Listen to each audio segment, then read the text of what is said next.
اگر آپ American side پہ دیکھیں تو اس مرتبہ اسٹیو وٹکاف اور جیریڈ کشنر صرف نہیں تھے, vice president J D Vance جو امریکہ کا دوسرا سب سے مضبوط آدمی ہے, وہ یہاں پر براہ راست مذاکرات کے لیے جو ہے وہ تشریف لائے ہوئے تھے. تو یہ چیزیں انڈیکیٹ کرتی ہیں کہ کسی اینڈ پر کسی چیز کے اوپر کنسنسس ڈیولپ ہو گیا تھا. اب جو باتیں سامنے آ رہی ہیں 2-3 پوائنٹس شاید ایسے ہیں جن کے اوپر کنسنسس ڈیولپ نہیں ہوا, لیکن میجورٹی پوائنٹس ایسے ہیں جن کے اوپر کنسنسس ڈیولپ ہوا.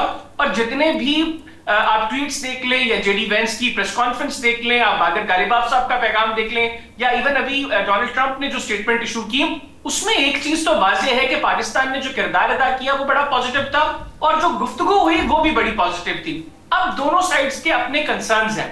میں سمجھتا ہوں کہ یہ پہلا دور مذاکرات کا ناکام ہوا ہے, لیکن مذاکرات اگر جاری رہے تو ہمیں آنے والے دنوں میں یقینی طور پر اچھی خبریں مل سکتی ہیں. شاید بیک اینڈ پر ابھی بھی کچھ چیزیں چل رہی ہوں, اور جن معاملات کے اوپر کنسنسس ڈیولپ نہیں ہوا ان کے اوپر کنسنسس ڈیولپ کرنے کی کوشش کی جائے, اور اللہ کرے کہ کنسنسس ڈیولپ ہو بھی جائے. جی بالکل ٹھیک.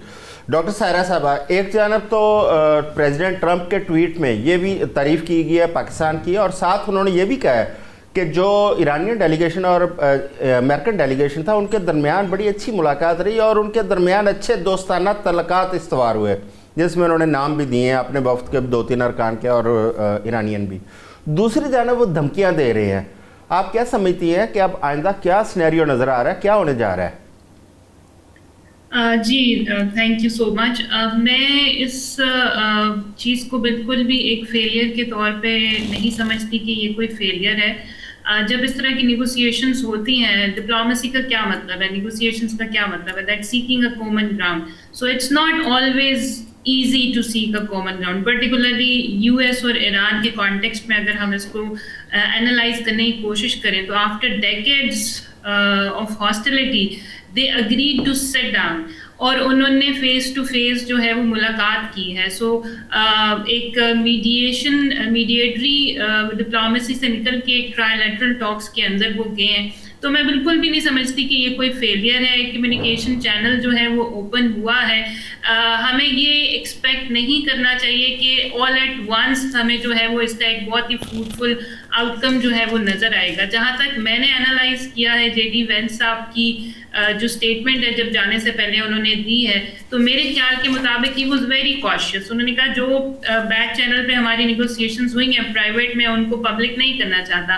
دا good news is that we held the talks, and ہم نے جو ہے وہ اپنے پرووائڈ کر دیے ڈیمانڈس ٹو دا ایرانینس. تو ظاہر ہے کہ فیس سیونگ اور یہ ساری چیزیں جو ہیں وہ چاہیے ہوتی ہیں, because U S is a great power still, چاہے وہ ایک علیحدہ ڈبیٹ ہے, ڈکلائننگ ہے یا جو بھی ہے, but is a great power. تو وہ اپنی جو ہے وہ اس کو ظاہر ہے کہ دیکھیں گے. تو میرا خیال ہے کہ ایران کی طرف سے جو ہے وہ مسٹرسٹ بہت زیادہ ہے. ظاہر ہے کہ وہ ہر ایک قدم جو ہے وہ پھونک پھونک کر اٹھاتے ہیں, اور اٹھانا چاہیے بھی, بیکاز اس سے پہلے وہ 2-3 بار جو ہے نیگوسیشنز کے درمیان میں ہی جو ہے ان کے اوپر اٹیکس ہو گئے ہیں. تو they are very careful of the fact کہ کیا یہ جو ہے وائبلٹی کی طرف جو ہے وہ معاملہ جانے والا ہے یا نہیں جانے والا ہے. سو آئی تھنک کہ یہ ایک بہت اچھی بات ہے کہ دونوں اسٹیٹس نے ایک دوسرے سے ملاقات کی. اب جہاں تک آپ اسٹیٹمنٹس کی بات کریں, ٹرمپ صاحب کی اسٹیٹمنٹس کی بات کریں یا ایرانینس کی اسٹیٹمنٹس کی بات کریں کہ وہ تھوڑی آفینسو ہیں یا تھوڑی ہارڈ سٹانس ہے اس کے اندر, تو وہ ظاہر ہے کہ انہوں نے اپنی پبلک کو اور ورلڈ کو جو ہے وہ شو کرنا ہے کہ وہ کس لیول پہ ہیں. پرٹیکولرلی امریکنس کے کیس میں ایک تو پریزیڈنٹ ٹرمپ کی اسٹیٹمنٹس کا تو کوئی اس کے اوپر ٹرسٹ کرنا تو آئی تھنک کوئی صحیح چیز نہیں ہے, بیکاز وہ ایک دن ایک بات کہتے ہیں, دوسری دن دوسری بات کہتے ہیں. دوسرا وہ انہوں نے اپنے ڈومیسٹک پریشر اور انٹرنیشنل پریشر کو بھی سیٹسفائی کرنا ہے. تو میرے خیال میں یہ جو اسٹیٹمنٹس ہیں ہمیں ان کو اتنا سیریسلی نہیں لینا چاہیے. ہمیں یہ دیکھنا چاہیے کہ وہ ملاقات ہو گئی ہے, ڈپلومیٹک چینل شروع ہو گیا ہے, اور اس طرح کی ڈپلومیسی جب وہ ہوتی ہے تو وہ اوورلی آپٹمسٹک کہ ایک ہی دن میں سب کچھ ہو جائے گا اور ایک ہی دن میں ایگریمنٹ ہو جائے گا, آئی تھنک یہ کوئی زیادہ اچھا چیز نہیں ہے کہ ہم اس کے اوپر جو ہے بہت زیادہ ریلائی کریں. تو آنے والے دنوں میں آئی ایم ہوپنگ دیٹ کہ Pakistan would continue to play its role, اور باقی جو ایکٹرز ہیں وہ اپنا رول پلے کریں گے اور انشاءاللہ ہم دیکھیں گے کہ ریزیوم ہوں گی، یہ آگے جائے گا معاملہ۔ کرنل صاحب، کون کون سے پوائنٹ ایسے ہیں جن کے اوپر اتفاق پایا گیا اور کون کون سے پوائنٹ ایسے ہیں جن پہ آپ سمجھتے ہیں کہ اختلاف پیدا ہوا؟ جی بسم اللہ اور سب سے بڑا اختلاف کی کون سی وجہ ہو سکتی ہے؟ بسم اللہ الرحمن الرحیم۔ دیکھیے جی، دنیا کی واحد super power second world war سے لے کے 28 فروری 2026 تک ایک جگہ نہیں، 100 جگہ پہ ان کے بیسس، ان کا انفلوئنس، ان کی انویسٹمنٹ اور ان کی ڈکٹیشن، یہ تمام چیزیں چل رہی ہیں۔ اس میں چھوٹے ممالک بھی ہیں اور اس میں نیٹو کے دوست بھی ہیں، ان کے جاپان، جرمنی سے شروع ہو کے آپ دیکھتے جائیں کہ کہاں کہاں، اور کوئی ملک all of a sudden overnight یہ سوچ بھی نہیں سکتا تھا کہ یو ایس اے کو یہ سچویشن فیس کرنی پڑے گی ایران کی لڑائی میں، جبکہ اسرائیل بھی ساتھ ہو ان کے۔ ان کی سوچ سے باہر ہے۔ عالمی جتنے بھی اینکرز ہیں یا جتنے بھی تجزیہ کار ہیں یا جتنے بھی ملٹری ایکسپرٹس ہیں، تمام کی کیلکولیشن سے بھی باہر ہے۔ ایران نے جو کیا ہے وہ یقینی طور پہ اوپر اس وکٹری کو حاصل کرنے کے لیے لگتا ہے کہ 44 سال سے وہ تیاری کر رہے تھے، اور انہوں نے نہ صرف یہ، ہمیں پتہ یہ چلا ہے کہ ان کی آدھی سے زیادہ پارلیمنٹ پی ایچ ڈی ہے۔ جتنے لوگ ادھر نیگوسیشن پہ آئے وہ سارے نہ صرف پی ایچ ڈی تھے بلکہ اپنے اپنے اور دیگر بھی علوم کے عالمی ماہرین میں سے کاؤنٹ ہوتے ہیں۔ جب ان کے پاس اور ان کی شریف یونیورسٹی اتنی ہی ٹیکنالوجی میں آگے ہے جتنی کہ MIT اور باقی کوئی اور، یہ ساری چیزیں آہستہ آہستہ ابھی آشکارا ہو رہی ہیں۔ پہلے ہم سنتے تھے تھوڑا تھوڑا، مگر یقین نہیں آتا تھا، ہم سوچتے تھے کہ شاید ایران اپنے آپ کو پروجیکٹ کر رہا ہے، مگر ابھی تو جو انہوں نے حاصل کیا ہے اور جو ان کی پلاننگ وار گیمنگ پوائنٹس پہ کرنا صاحب ہے کہ کیونکہ 15 پوائنٹس امریکہ کے اور 10 تھے ایران کے۔ پوائنٹس کے اوپر گزارش یہ ہے کہ جس پوائنٹ کے اوپر اختلاف ہوا اور بات ٹوٹ گئی وہ ہے نیوکلیئر۔ 28 فروری سے پہلے وہ 3% انریچمنٹ پہ مان گئے تھے۔ ان کا خیال تھا کہ ان کو اور ٹائٹ کرو، یو ایس اے جنگ ہارا ہوا ہے، وہ جیتے ہوئے ہیں، وہ اس وقت ان سے 0 انریچمنٹ کی ڈیمانڈ تھی یو ایس اے کی، جو کہ قطعی طور پہ ایکسیپٹیبل نہیں تھی، اور اس کے اوپر ٹوٹل جواب دیا گیا۔ انہوں نے کہا نیوکلیئر کے اوپر ہم کمپرومائز نہیں کرنا چاہیں گے۔ جو پہلے بھی انہوں نے کہا جی آپ نے پہلے انہوں نے کہا یہ جنگ سے پہلے تھا، ابھی آج جدھر ہم بیٹھے ہوئے ہیں اس کے اوپر نیوکلیئر پہ ہم ٹوٹل ریڈ لائٹ نے آپ کو نہیں دے سکتے۔ نیوکلیئر وہ اپنے پاس رکھنا چاہتے ہیں فار پیسفل پرپزز، وچ مین کہ جو ان کا انرچ ہوا ہے وہ 400-450 گرام جو ہے وہ دینا نہیں چاہتے ہیں۔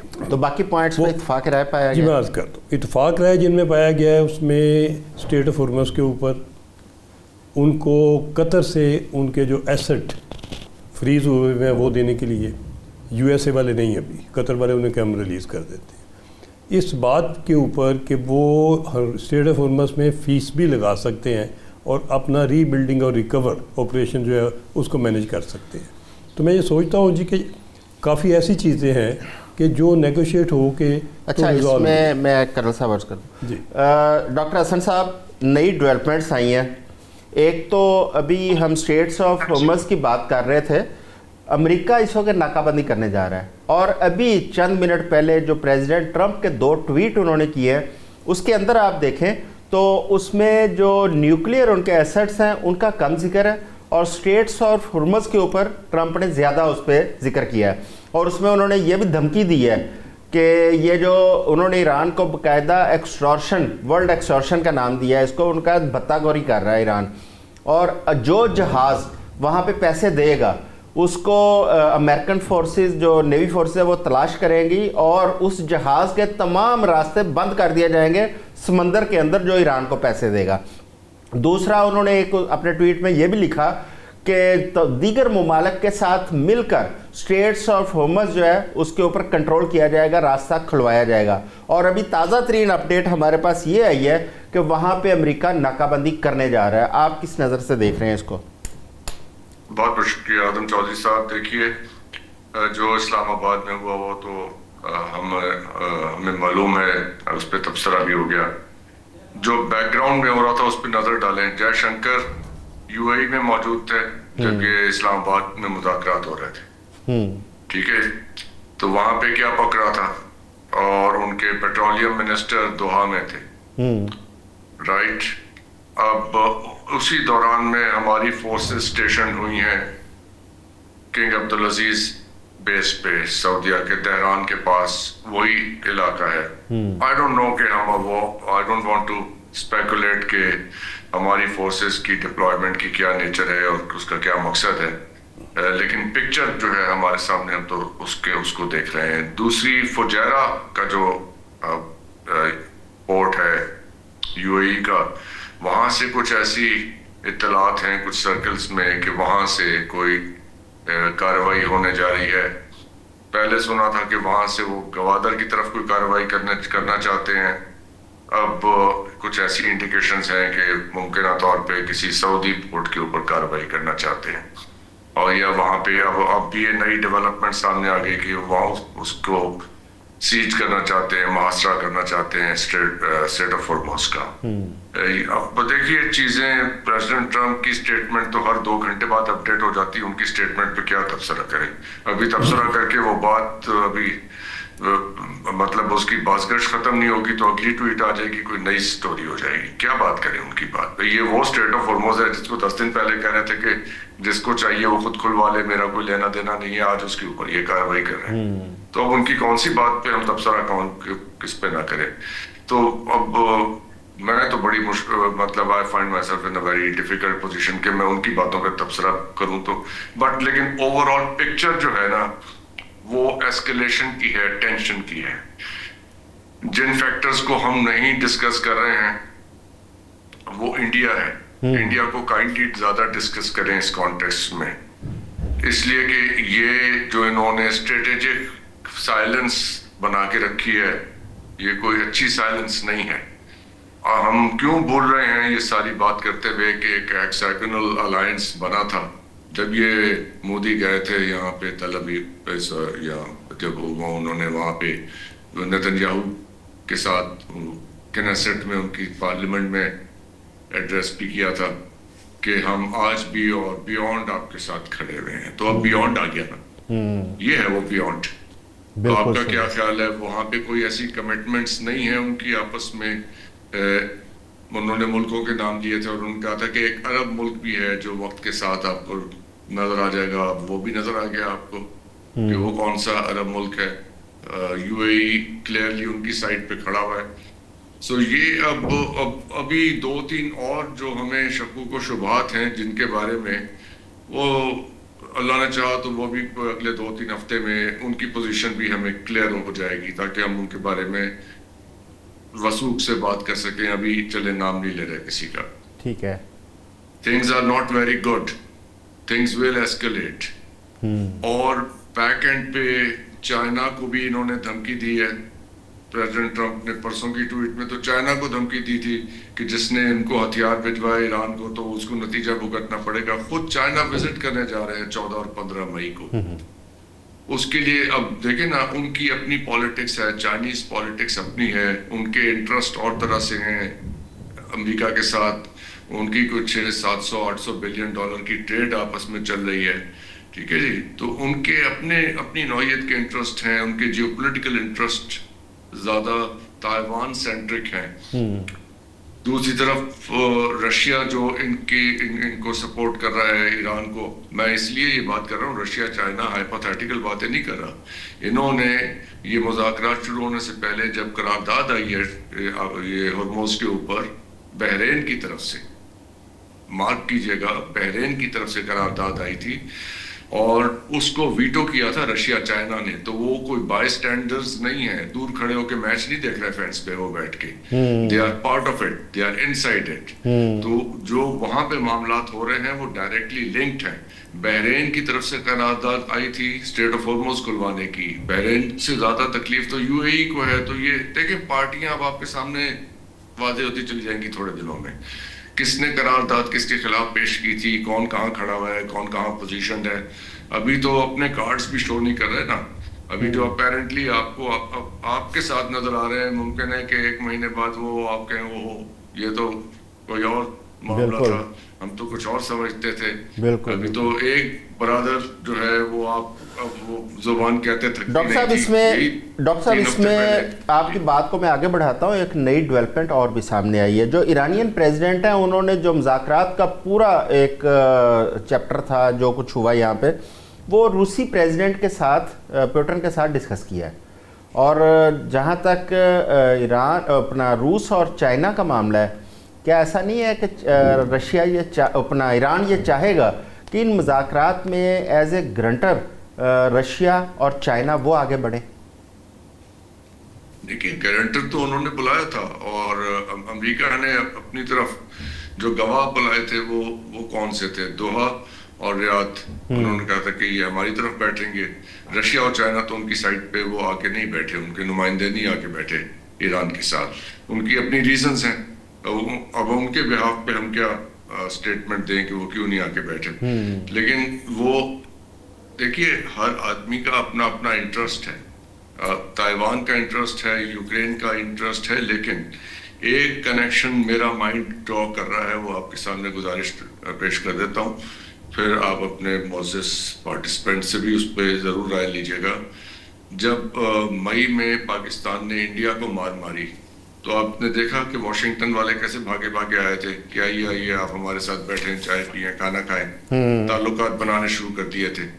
انہیں یہ تھا کہ پاکستان ایک فارمیڈیبل ملٹری پاور ہے, اور یہ ابھی تو چلیں اگر 90% چائنا کی طرف ہیں تو یہ 100% نہ ہو جائیں تو ان کو 90 سے 20 کر لیتے ہیں, 20% یہ ہمارے ساتھ بھی آ جائیں. میں یہ سوچ رہا ہوں کہ جب یہ ملٹری پرفارمنس انہوں نے ایران کی دیکھی ہے اور دیکھا ہے کہ یہ ایسے اچھے اور شاندار لوگ ہیں بیٹل فیلڈ پہ, تو اگر ایران پورا کا پورا رشیا اور چائنا کے ساتھ چلا جائے تو امریکہ کو اچھا لگے گا کیا؟ اور کبھی بھی نہیں جائے گا. اس لیے کہ ایک فیکٹر جو ڈسکس نہیں ہو رہا, جیوگرافیکل فیکٹر, وہ ہے کیسپین سی. کیسپین سی کنیکٹ کرتا ہے 6 ملکوں کو سینٹرل ایشیا کے, اور ایران اور رشیا کے درمیان ایک پانی کا راستہ ہے, ان کا بیک یارڈ ہے.